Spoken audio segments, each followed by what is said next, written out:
Hello out there, you stupendous storks. Thanks for joining us for another week of A Little Greener, a podcast all about nature, conservation, and sustainability. I am one of your hosts. My name is Sarah, and I am joined today once again by the fantastic Casey. We're back again, the dynamic duo. Hi guys, how are you? How are you, Sarah? I'm doing pretty well, as always, better now that we are We're doing back. this right now. Yeah. I'm so excited to be back and doing this with you, Sarah. And as far as current life events, not much to report here. So far, so good. Good week down here in Florida, hanging out. Actually, as I was driving home from work today, I noticed there's like one path that I drive through, and the trees are, I don't know what kind of trees they are because I'm terrible, but there's a lot of them that have lost their leaves now. And there are lots of like reds and yellows peeking through. So it really felt like, I know it's not fall, but it like felt like a fall, crisp fall day in Florida. So I was like, oh, seasons, they happen. RISP in Florida. That doesn't sound congruous, but I mean, it's been in the 60s here. okay. Clear Okay. blue sky, some color on the trees. It was 20 something degrees this morning when I'm I so was there. sorry. Yeah. No ice on your windshield, but I Nope. appreciate that you have a little bit of a seasonal change. I have a cold, so if my voice sounds a little different, that is why. My daughter is gonna be 8 months pretty soon, and I know Time she's a big flies. kid. But she crawled up to me, as I told you, before we recorded, and put her little mouth over my nose and coughed directly into my nose like a little zombie from a zombie apocalypse trying to spread their contagion. And she was successful. So now both her and I have colds, and that's why I sound funky, but hopefully it won't be too distracting. Sarah, we are revisiting an episode that we did before our break. I'm like a completely different person now based on it. So, we're going to be doing a follow-up episode today to one we did before I went on maternity leave. It was episode, I believe it's called Greening Up Baby in the final cut. So this is a follow-up to that because I promised after I gave all of these facts about green ways to raise babies about how I did and how feasible I found things as a non-parent now coming into a parent. So that's what we're rehashing today. If you want to check that episode out, it will go more in depth into different statistics and things we covered. I'm not going to go super in depth. I'm more going to review my reflections on feasibility because here at A Little Greener, we're all about being a little bit greener every day in every little sense. But not everyone can do all things, and we're going to learn that in examples today. So, Sarah, my question for you today is when's the last time you saw a baby animal? Oh, it was actually not that long ago, but I got to see a baby elephant when they were just a few, maybe weeks old, and it was the best, and I never wanted to leave. I don't know that I mean, like, obviously, if you put any baby animal in front of me, I'd probably say it's the cutest thing in the world, but like a baby elephant. Oh my goodness. Figuring out their little trunks, Oh, just just wobbling around there, the little exploring. ears Yeah, there's, sticking out I don't willy-nilly. know why, but both elephants and hippos, I feel, don't come after me, hippo and elephant fans. I'm not saying that I don't like them or appreciate them as adults. I'm just saying they're not animals that I think of as particularly cute when they're adults.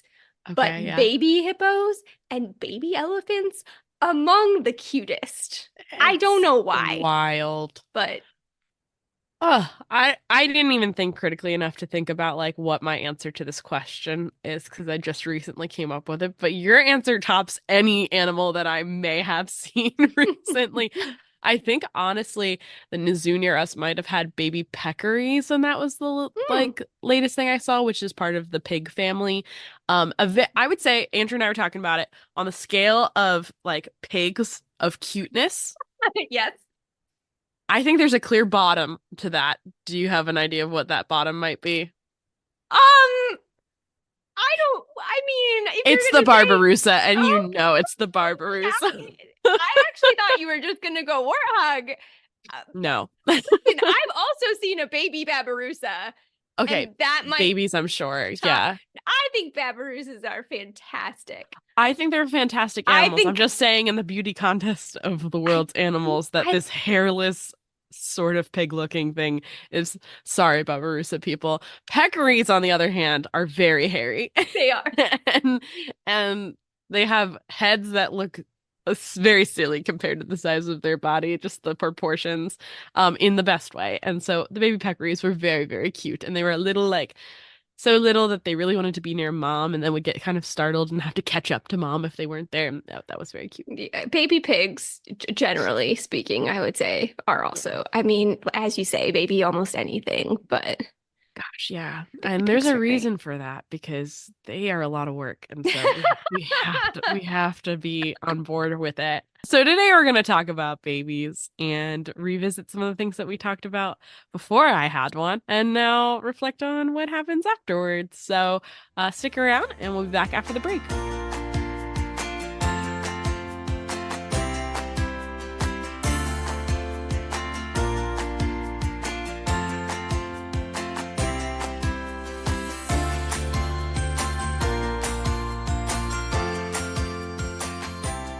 All right, we are back with the main portion of our episode. We're talking about babies and the environment and eco-friendly ways to raise your baby. And last time we started by talking about having a child and how that decision might be impacted by climate change as a factor. So that there were news reports that came out that said younger people were considering not having children just based on the direction they thought the world was going, or that they thought that it would be bad for the climate to add to the human population.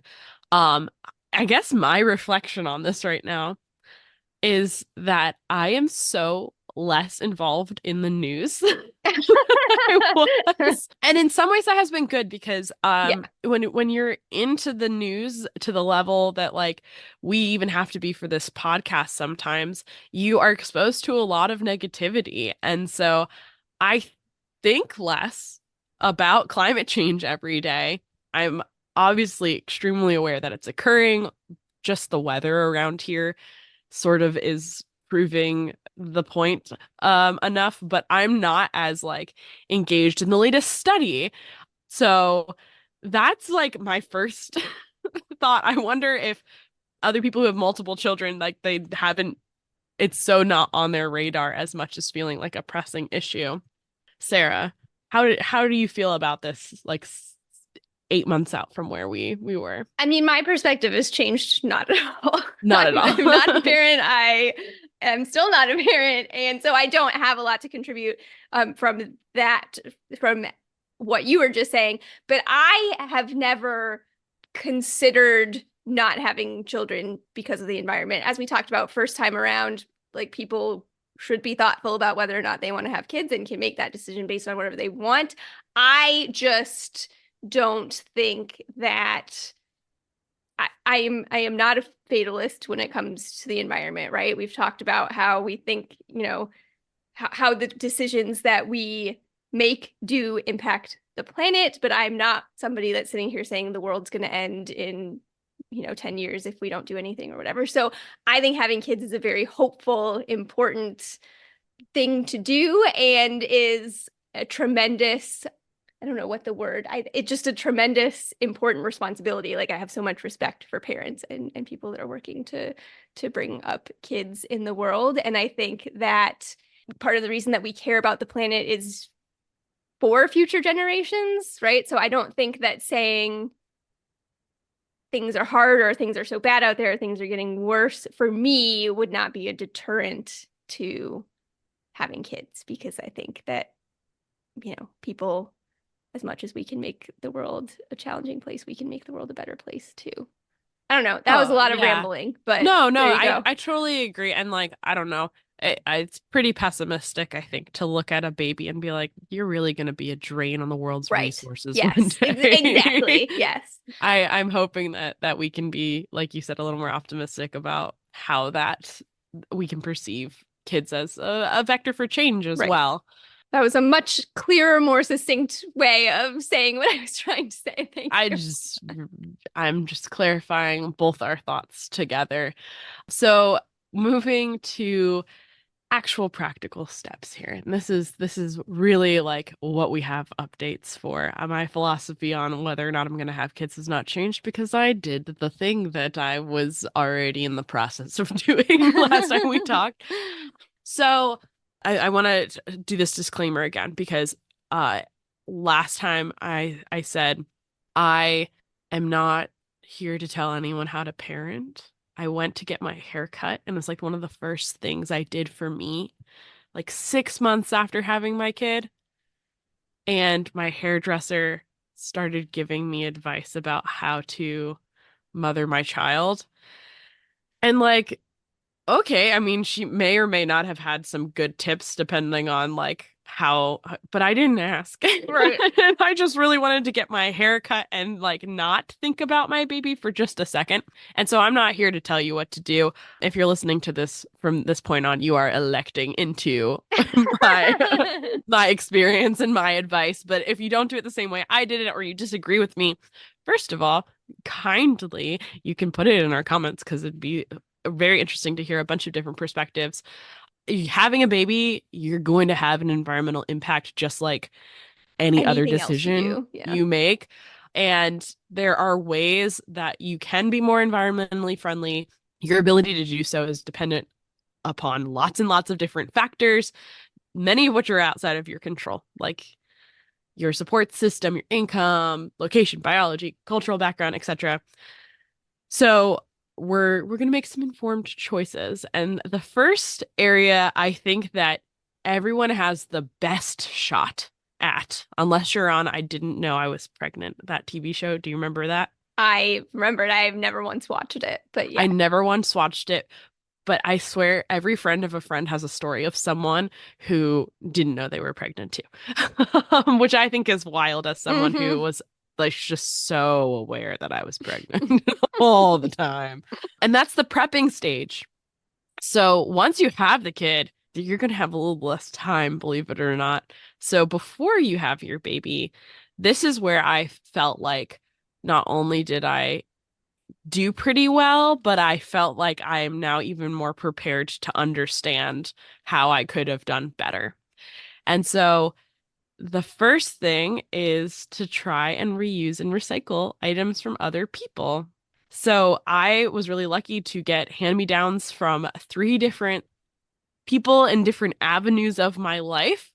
And I will tell you, parents who are done having kids are looking for the first sucker to give all of their stuff to. I've learned that as someone whose people pull things out of their trunk, being like, I brought this for you. Here you go.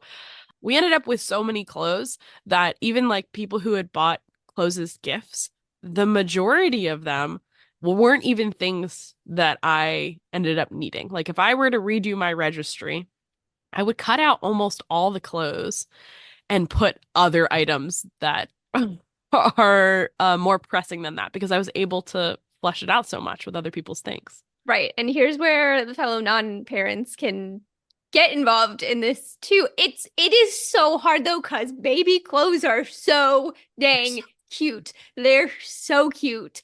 And I will walk through the store and see like five things that I'm like, oh, I wish I had somebody to give that to. But And they're not they, terribly expensive. right, So it just feels like you right. can. Yep. But you're hearing it straight from a new parent, they don't need them probably. Again, depending on circumstances and situations and all of that. But we've talked in our gifting episode before about thinking about what people actually want and need, going off of the things that are on their registries, all of those things. Maybe we have to just hold ourselves in from buying all those cute new clothes out there for our friends with I babies. mean, yeah, I definitely, we had three Thanksgivings between all factions of our family. And so, did we buy her a turkey onesie that was the cutest thing I've ever seen in my whole life? Yeah, we As you paid should. the $16 to $20 for that turkey onesie. But like, you might say, oh, well, she'll only wear it once. And I was able to justify it because she was going to wear it 3 times, which is honestly more than she wore many of the outfits that we had that were not like specific to a day. So I would say if you as a parent can connect with people who are past the point of having children or, are ready to get rid of at least some of their items, maybe they also have a surplus that were donated to them. I swear there are more baby clothes on planet Earth. Like they could stop production for a couple years and we should be able to all circulate all of that around. We don't need to buy more. So if you're a friend of someone who is having a kid, help them expand their social network. Like, see if there are particular items that your friend who's about to have a child needs and see if anyone in your circle has it too. I think that, back in the day when we were living in smaller towns and everybody knew everybody, that's sort of the advantage of things like a baby shower in that context, and everyone would kind of know what was going on. Now that like my support system's kind of across the country, having different people in my life, some of the clothes that I got were through a wonderful coworker's daughter who had grandkids who was able to connect those two dots. Like I would have never talked to her daughter, even though I've, known her. We're not that close that we would do that. She'd automatically think of me, but because, a coworker was able to hook us up, her mom was able to bring a bunch of stuff over, which helped clear her house out and gave me a bunch of items that I like. Babies go through clothes like crazy, and I still have way too many. Yeah. And I think that this not just goes for clothes, although, again, like loads of clothes, but there are so many items that babies only use for a very short period of time. Right. So, for example, I was home with my daughter for like 2.5 months on maternity leave, maybe 2 months. And in that time, if you are a new parent, I know I have some friends who are like brand new parents, and you're in the thick of it right now, those first like 3 months, the only advice I have is that like they are kind of exclusively brutal. And there's no way to hack it because that's the first thing I did is try and Google my way out of every little like, how do you get them to sleep longer? How do you get them to do this? How do you you don't get them to stop crying sometimes. You just make it through. Yeah. I promise it gets better after a couple months. But I spent a lot of time Googling like how to help your baby develop properly, what items to use, what items to avoid. I wasn't planning on getting her, for example, a sit me up because I had watched some YouTube videos from a baby occupational therapist who said that the way that some of those sit me ups hold the legs of babies can mess with their hip development. Then I went to the pediatrician, and after a couple months, she was like, "Oh, she's about to sit up, so you could get her a sit me up," which is exactly what I wasn't gonna buy. And that's when I first discovered that even medical professionals have a wide range of opinions on everything. Well, I first wanted to see if anyone had a sit me up, but it seemed kind of pressing, so we ordered one off of the internet. It came.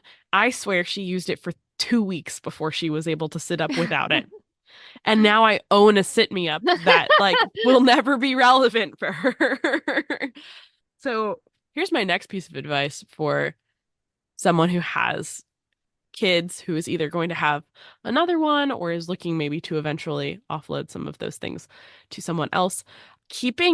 We're trying to keep things organized on like a monthly basis. So like both have her clothes separated out in vacuum packed bags in bins for certain time periods, but also like some of those toys. And because we have phones, I take a million pictures. I kind of have a good timeline of when she's been using them.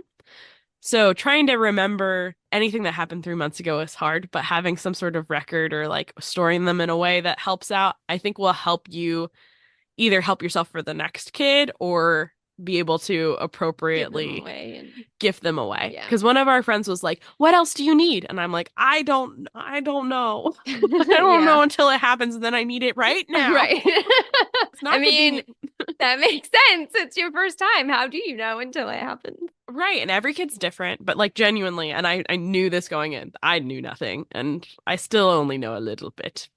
So another thing is that near me, I found out that there are huge, basically consignment shows that happen at the convention center nearby. And you can sell baby clothes, strollers, car seats, like all sorts of stuff to this giant thrift shop for children. So when she was really, really young, what we realized is that we needed some duplicates of what she had for when she stayed with her grandparents. Like Oh, yeah. they needed to have something like one of those play yards where Hmm. there's the little semicircle and the toys that hang Yeah. down. And all of a sudden it was like, "Oh, I don't want my parents to have to buy anything because they've already bought plenty of things for her. I don't want to have to ship my things everywhere I go with me." Like it was like 3 giant bags full of stuff for her. Right.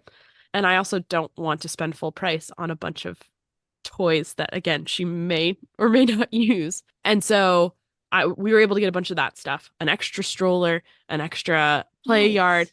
even like a car seat base that fit in with ours at this consignment show for so much cheaper than we would have otherwise. And this is another avenue if you're someone who either doesn't know someone who's already had a kid or you're done having kids and you want a way to make a little bit of money back. This was nice because it was like slightly more vetted than going to Goodwill. Right. They wanted it to be a certain standard and it was a specifically one for kid and it happens every season. So we'll get to keep going back to that kind of thing. So I didn't know that existed until my coworker told me about it. So check that out in your area. Yeah, man, for how easy it is to, as we were talking about in the beginning, to get inundated with bad news all the time that makes us feel hopeless and frustrated. It does seem like there's an awful lot of good things and good resources that are so hard to find out about, even when you're looking. So, yeah, really taking the time to research what's available to you and helping to put the word out for other people around you seems like that's an important thing. Yes, I definitely am very grateful to my little community because I wouldn't, I'm a Googler. Sometimes my mom will be like, "How did you know that thing?" And I was just like, I typed in Google how to do this, and then it popped up. Like it's my first thought when I don't know how to do Hmm. something. But if you don't know the right thing to plug in, Right. then like, yeah, how do I get more toys for baby? You're gonna get a bunch of ads. Yeah. You can also try and look at toys that are going to have a longer lifespan over the course of your kid's development. So my mom got my daughter a really great little soundboard that she loves playing with, but eventually it transforms into like a little walking thing and then can be a shopping cart. So there are some toys out there that will span a greater time period of usefulness. I was also watching a mom on YouTube who, like, this is the same actually, I don't know, she's a baby therapist, developmental therapist, but she was talking about if your kid gets bored with their toys, which it's as tall as they can, instead of buying new toys all the time, keep them on rotation, Yeah. hide them, and that means that you're consuming less again, and it makes it feel fresh for your Yeah. kids without feeling like you have to like buy every random teddy bear that they grab in the store, for Yeah. example. I have some friends that do that and that they seem to like how Successful. that works. Yeah. So I Okay, mean, good. I think in general, the vibe that I'm getting here is there's just a lot of stuff that comes with having kids, and you're never going to be able to get rid of all the stuff. You should just expect to have stuff and need stuff. So try to make the stuff that you get last as long as you can and get it secondhand if you can safely do so. Right. As a reminder, cribs and car seats that after a certain amount of time, or if you don't know their background, you shouldn't use secondhand ones. So definitely look into those safety standards. You don't want the crib that you were in when you were a baby to give your baby because it no longer meets certain safety standards. You want something that's a little bit more recent. So if you have a registry or something like that, putting a big ticket item, if that's something that you can't afford on there, makes more sense because you can't get that secondhand as easily as some of the other items that are on the list. Don't use hand-me-down pacifiers or bottle nipples or breast pumps is the recommendation as well. Speaking of breast pumps, our second category was feeding the baby. Yeah, this is a big one. Yeah, Sarah, can you remind us of what our options are for feeding babies? Well, basically, you've got breast milk or you have the formula option. I will say personally, we may have talked about this first time around. I have no idea what my mom did. I know that has been lots of talk around this in parenting communities. My thought is you do what you can. Yes. Definitely the like fed is best is correct. And I'll like share a little bit of my story. So some of the things that we talked about last time are that there are health studies that show that breastfeeding has unique advantages. Also, when we went through the sustainability aspect, there was a study in the Netherlands where they showed that 4 months of exclusive breastfeeding had somewhere between a 35 to 72% lower environmental impact versus exclusive formula feeding. It looked at global warming potential, freshwater and marine eutrophication, land acidification, land use. They studied the diets based on the average Dutch woman and what they normally fed themselves, which I thought was a wild study. Yeah. Super interesting, I will say. I would love to go back and listen to what I said about it the first time around.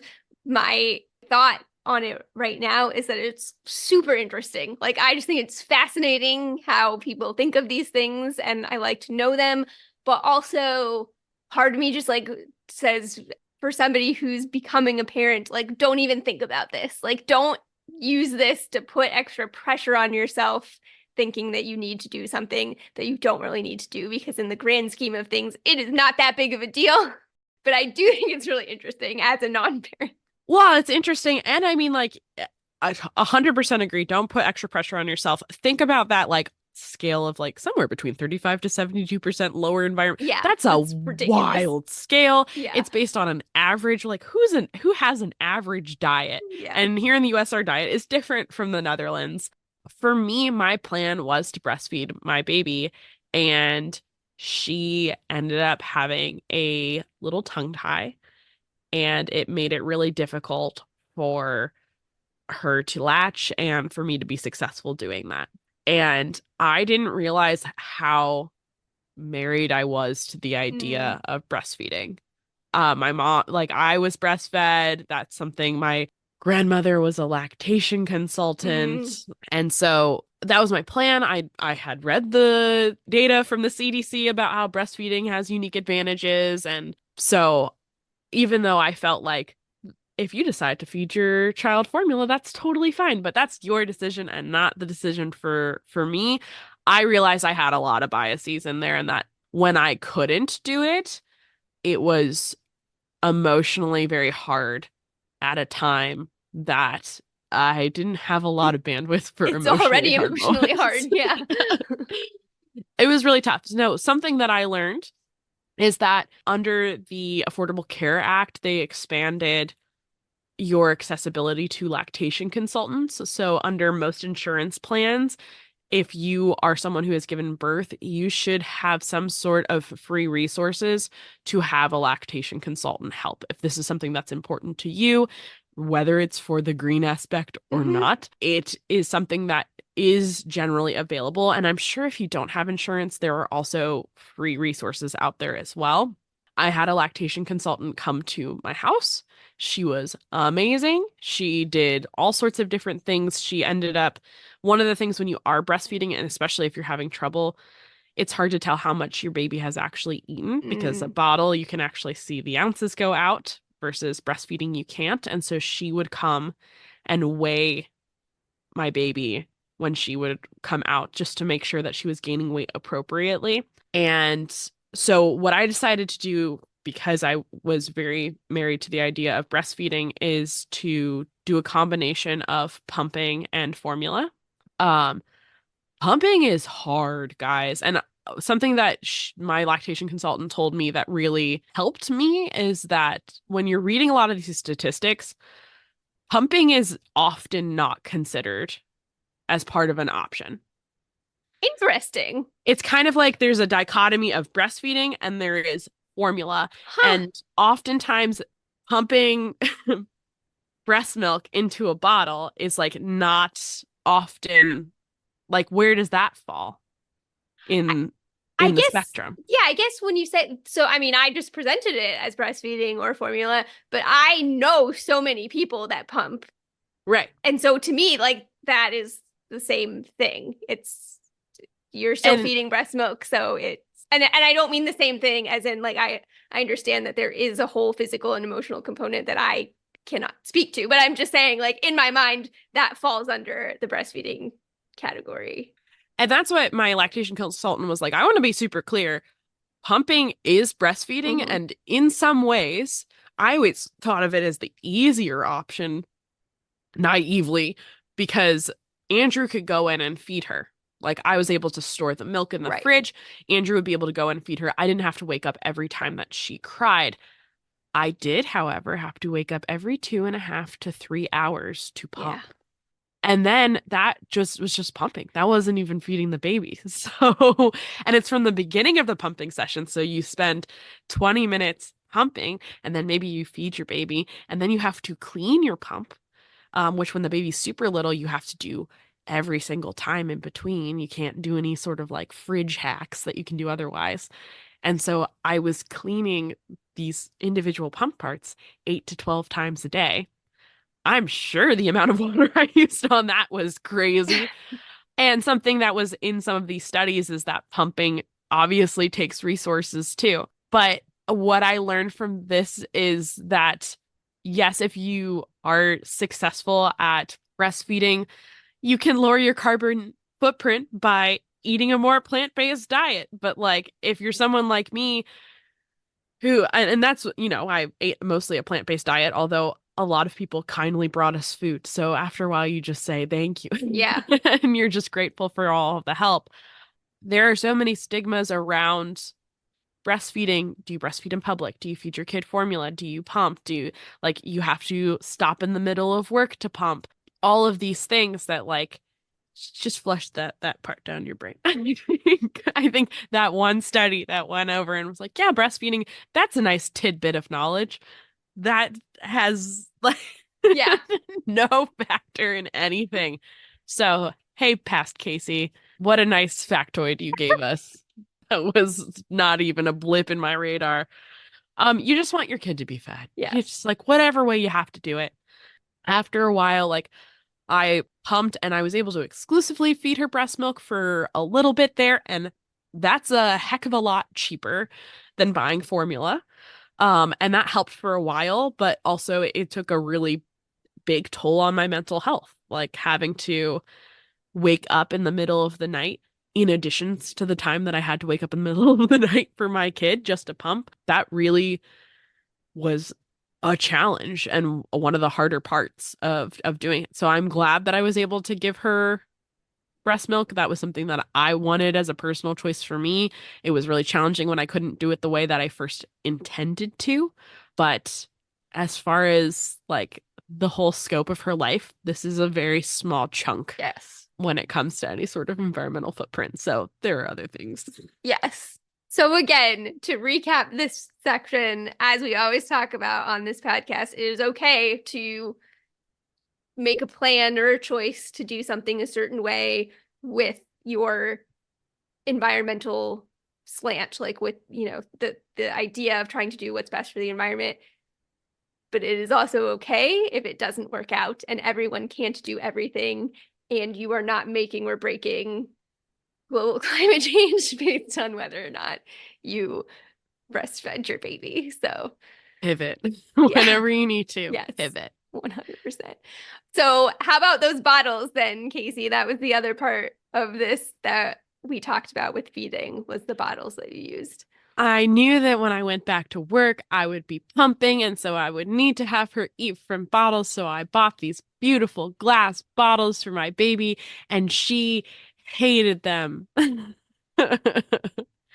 It's possible because of the tongue tie. She has a more sensitive gag reflex, and the particular bottles that I bought had like a different nipple sort of configuration. If you talk to a lactation consultant, man, like the different types of bottle nipples that exist out there, also that are like not, they're kind of like women's clothing where they're not super regulated. They're just kind of guesstimate sizes thrown out there. Uh-huh. Dumb. It was like, so we had these glass bottles. The bottle flow on those, even though they were the smallest size, was too fast for her and she would gag on them. And so she didn't drink super well out of them. She would have milk pouring out of her mouth. So the good thing is that my coworker, who also was having a child slightly after me, her kid did like the glass bottles, and they were the one who recommended that brand in the first place. And so I was able to give them my glass bottles Nice. to use because turns out you need way more bottles than you initially thought if you want to keep any sort of mental stability during this time period. So we got some of the, I would say, basic bottles that are out there. I think when we talked about it last time, is that the study that they looked at was about 10 different bottles, and those bottles represented 70% of the market, Mm.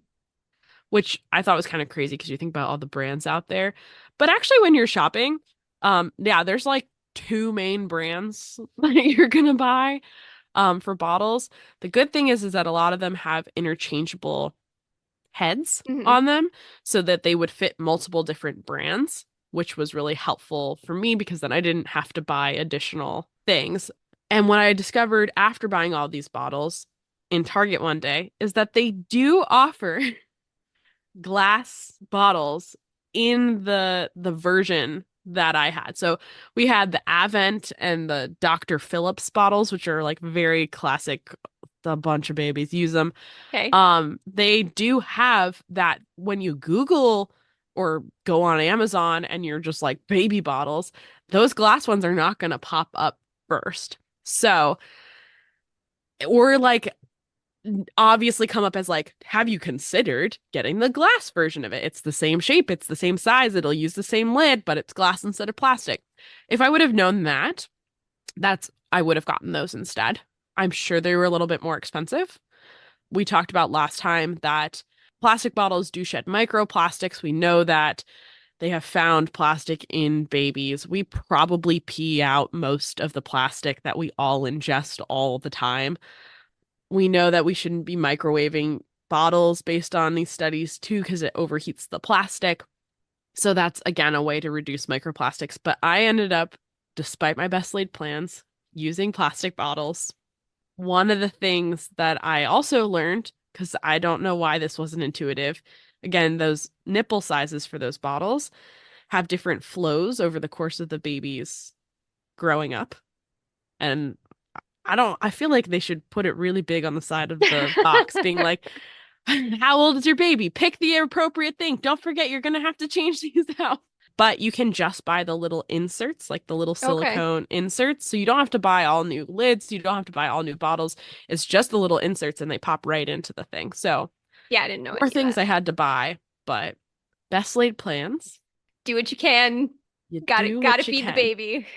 What I will say is that if I were to redo it, and I mean, we already have a bunch of plastic bottles, but if I were to get glass bottles, I would get the more traditional ones that have like between the Dr. Phillips and the Avent, they're a thicker bottle than the glass bottles that I bought. Okay. So the glass bottles that I bought were not interchangeable with the plastic Okay. ones. And so if she didn't like one, like we've discovered she doesn't, of the two brands, doesn't like one of those. So we can just buy new tops but use the same Hmm. bottles for Right. everything. I would go with the more traditional bottle size that you have multiple options for the nipple, and then you can have the glass body. Gotcha. And again, researchers caution us not to panic. We probably poop out most of the plastics and we don't Yeah. really know. And then it's the big one. The other side, yes. What, what do you do with the other end of the baby? Right. When they pooping out those plastics, what is it being pooped into? So Sarah, can you remind us what our options are of diapering our baby? Yeah, so we kind of talked about the commonly used now disposable plastic diapers versus cloth diapers, but also talked about how we both have the what I would say your more old-fashioned cloth diaper that you remember, that's just sort of the white cloth that you might like safety pin or tie up, versus nowadays there's a whole slew of other types of options for cloth, or we'll say reusable diapers, where you might have an actual reusable diaper. There's different types of linings or fillers or coverings that you can switch out. There's some really cute ones out They there are. now too. So, and Casey, I think you had talked about thinking that you were kind of going to do a hybrid, I think, right? Of sometimes Yes. using the disposable ones and sometimes doing the reusable ones. Yeah, that was my plan, and I'll just kind of go really quick through. Let's just touch on the pros Yeah, and cons too of sure. so pros of disposables. Convenience, I Heck would yeah. say, would be the main one that pops to mind. Is that's going to be the readily available, easiest to clean up afterwards. Yes. And maybe did we talk about health and safety kind of with them too, in Yeah. terms of like cleanliness for the baby? They wick moisture Hmm. away from the skin much more effectively than the cloth ones do. So there is a like diaper rash angle that people who are looking at this have shown that cloth diapering has higher rates of diaper rash versus the disposables. Also, you don't necessarily have, because of that, don't have to necessarily change a disposable diaper right Mm, away. So, like, not only is it healthier for your baby's skin in that way, you can get away with a little bit longer less of time. changing, yeah. Yes. And then what's the pros to the cloth? Environmental impact, like landfill waste, would Yeah, be end of life. one. Yeah, exactly. Possibly cost. We talked about that a little bit in terms of cost, like over the whole, I wouldn't say System. lifespan, but like time that you're Yeah. needing to use diapers. Yes, yeah. That's I think the major one. It's kind of like the plastic bags versus paper Yeah, bag situation where you're like, well, the cloth diapers definitely have more environmental inputs to create, but the end of life problem with the disposable right. diaper is very hard to get around. And so we did see one study that looked very extensively. It was from the UK and it was in 2008 about the differences between cloth diapers and disposable diapers and whether you use a service that comes and clean them or if you put Right, them right, right, right. in your own washing machine and how much more laundry, does that use water, etc. And they found that there was no significant environmental difference between disposables and reusables. And Sarah, for you, you said that that made you feel pretty good. And I remember being like, that makes me feel sad because you put so much work into doing this cloth diapering. I have changed my opinion on it. I feel much better that they are about par for the course Mhm. because we did do. Sorry, go ahead, Well, Sarah. I was Go. just gonna say, and don't get me wrong, and again, I would have to go back and listen to what Pat Sarah said, but like I really like the idea of reusable Yeah. diapers because the end of life still does always bother me, even when the full life cycle analysis comes out more even. I do still get frustrated at the end of life. But yeah, I mean, if knowing that disposable diapers are such a big thing, and I feel like if I had a baby, I know myself well enough to know that that's probably what I would do. It does make me feel better that in general, maybe there's not as big of a gap as I would initially have thought. Yeah, according to that study, there's not that big of a gap in difference. I think that they basically said that the water usage from the creation and then the washing of the cloth diapers sort of was their main downfall, where Mm-hmm. the disposal of the disposables was the issue with those. Again, that study is now 15 plus years old. There have been improvements in both diapers and in washing machines. Um, so they made a lot of improvements in disposable diapers. I was really impressed and still am about how compact those little guys are and then Mm-hmm. how much they can Yeah. hold. Sometimes I'll take it out, I'll be like, oh, this is a heavy diaper. Like, I don't know how it's doing its job, but it is. Which is good because it gets her through the night. My plan was is we were going to do cloth at home as most as we could, but we knew that she would go to daycare. We knew she would go to relatives' house, and if she was traveling, it's harder to do cloth diapers because you have to have a way that you're going to take care of the cloth diaper in between when you're out of the house and when you get back into the house. And then the fact that I was going to have to use different products that were not petroleum based, because if you use petroleum based diaper cream and stuff on the Mhm. cloth diapers, they became repellent, Yeah. which is not super helpful for absorbing. So we bought cloth diapers. I will say ease of use wise, like applying them, about as easy as doing the disposables. Nice. I think so. You have to put two layers on, but I'm often fighting with the disposables of making sure that like the little flanges are out Yeah. and that the little Velcro straps are in Yeah. the right place. And there are snaps for the cloth ones that I thought very easy. Andrew is the heart and soul of our house, keeping us on green track, honestly.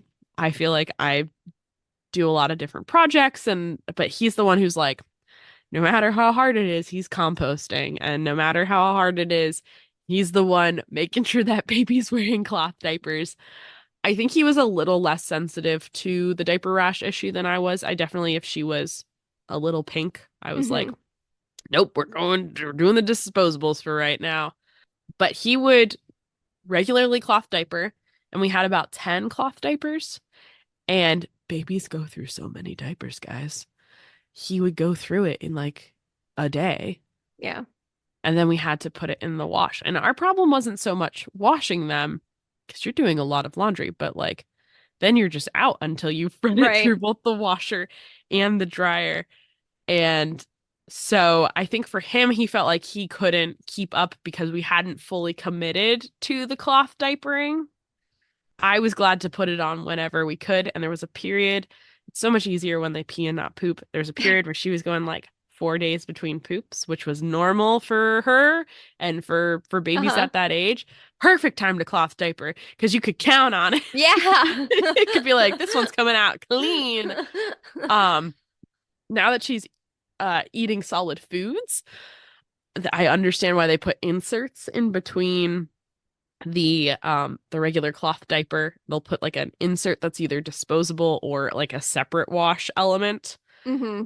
And then the baby's bum because yeah, that's a different type of poop than normal baby poop.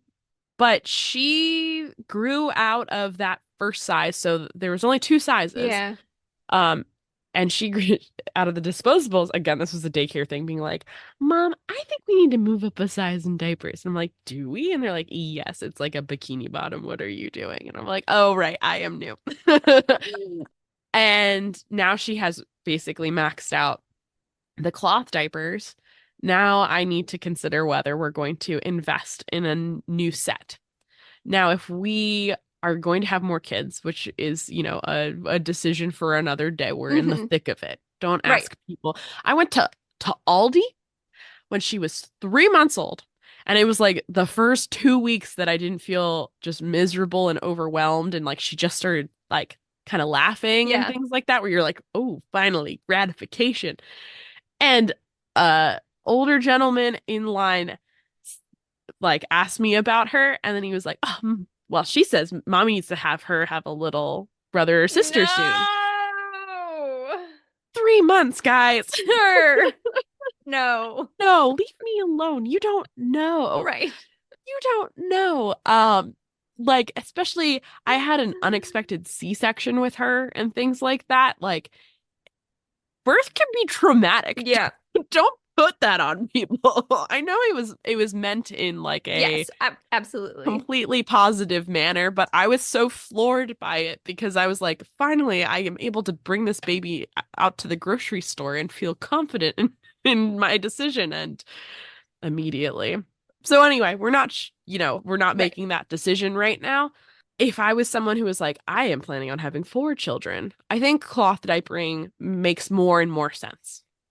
And I'm glad we have them. And if we have a second kid, I feel like I'm more prepared to use them more effectively now because I know the like different periods and pros and cons where it makes the most sense. If I was just planning on stopping at one child and again, this brand Assembly has a resale line, like they're keeping it in the system so you can sell their products to other moms, get things secondhand. They should last a really long time. The diapers are still in really good shape despite being used a lot. Mm-hmm. But I don't know for like a part-time basis for one child if it was worth the investment Yeah, on our end. that's fair. So I again think that I don't think that ease of use as far as like actually putting it on the baby, like don't worry about that giant paperclip. They don't exist. I mean, they do, but like not you don't have to use them. You can use more Yeah. modern versions. So the ease of use is like very easy. Once you become a parent, you don't care about sticking your finger in things like pee. So like that's how you have to tell if they're wet for Yeah. that. Disposable diapers. And here's where I think that also disposable diapers have improved because my parents and my aunt were mind blown. They have a little stripe on them. And when the baby uses the bathroom, Yeah. that stripe turns from yellow to blue. I didn't know that. It's great. You don't have to accidentally change a diaper. That's fine because you have an indication that it's actually been wet. So you don't have to freak out. Like, am I giving my baby diaper rash because she's been sitting in her pee for too long? The line's there. You don't have to stick your finger in it, but you do for the cloth diapers. So, Well, I just think, Casey, overall, I mean, so it sounds like you fairly stuck to your plan more or less with the yeah, diapers. Andrew And did better than I did, but yes. but I mean, you were intending on doing both, and you did both, and sounds like you have some good thoughts both ways for people who might be considering doing one or the other. And I just feel like in general, what it sounded like to me through every step along this way is that you've just done a really nice job of walking the line. Like you thought about things and you had pros and cons and you weighed options, and when things didn't work out, things didn't work out. And it's just the most important thing is keeping your baby well cared for. And it looks like you took your greener options when you could take them. And I appreciate you sharing your thoughts and your feedback and your tips from people who might be becoming parents themselves soon. Well, that was a very, very generous way of looking at that. Thank you, Sarah. I think when you go on, so if you have a newborn, they sleep on you a lot. And so you end up on your phone, probably scrolling through Instagram, looking at TikToks that are no longer TikToks, but reels. And slowly your feed will become like memes about babies, Mm-hmm. basically. And you'll come across scary things and you'll come across aspirational things that are just like not realistic for most people. You'll come across so much content of you're doing this wrong, you're doing this, you could be doing this better. This person looks amazing while they're being a mom to a newborn. All these different things. That Oh, sense internet. it is such like the distillation, especially because you are emotionally just shot from even if you don't have some sort of birth trauma or postpartum depression, just there's the baby blues are just like a thing that Mm-hmm. people have afterwards. And you're not getting any sleep. So you're just not in a good space to get any sort of barometer on how you're doing. So I think the way that you're looking at my experience, I don't feel as like positive necessarily about it. I think I will look more kindly upon it the further out that I get. And I think that that's probably the way to look at it if you're a new parent is like it's not going to feel like you're doing it right or you're doing enough. If being a little greener is part of your personality like it is for mine, it can be really challenging to like shift that perspective over to a new focus that is like inherently not jiving with that, Mm-hmm. especially when you're new at it. I do think there are certain things, if I were to do it again, that I could do better, but I think I can only do them better having The second experienced time it around. Yeah. right, yeah, like you have to do it the way you could do it the Yes. first time to be able to do it the second. And I remember when I was pregnant, a girl came in the store. I always want to call them a lady, but like they're my age, so like then that feels weird. A lady came in the store and she had a very, very tiny little baby, and I was very, very pregnant. And so her mom was making conversations with me, and she was like, "Is this going to be your first?" And I was like, "Yes." "Is that your first?" She goes, "No, it's my second." And I was like, "Is it harder or better?" And she goes, "It's so much better the second Mhm. time." And I do feel like that would probably be the case, even though I would have like a toddler running around, just not everything being a foreign language to me all the Right. time would make it easier. And so if you are someone who's in my boat now and now you have friends who are having kids or anything, like definitely I think take their barometer test of how much input that they are looking for in the first place, but offering yourself as a resource. I'm really grateful for like after having my kid, I realized that like when Kristen had her baby, I had no idea what sort of time she was going through. And looking back, I'm like, I should have been like there with a casserole and things like that. And so I'm really grateful for like all the people who were super helpful to me in those first couple weeks. And I think that if you have someone in your life, supporting them out just in any way that is fit for them, perfect. I think the consuming less of things that last a really, really long time is probably the easiest way to make the dent in what you're doing. But beyond that, Godspeed. Yeah. Good luck to everyone. So that's what I got for you today, Sarah. Hopefully, guys, this wasn't too much of Casey ranting about the last 8 months. No, I'm glad we're doing this because it is nice to sort of catch up with you in that way and hear how things have gone. And again, just really appreciate your thoughts and tips based on the things that we talked about last time. So thanks again for sharing and doing the recap for us. Folks, stick around. We will be back in just a moment with our wrap up and challenge of the week.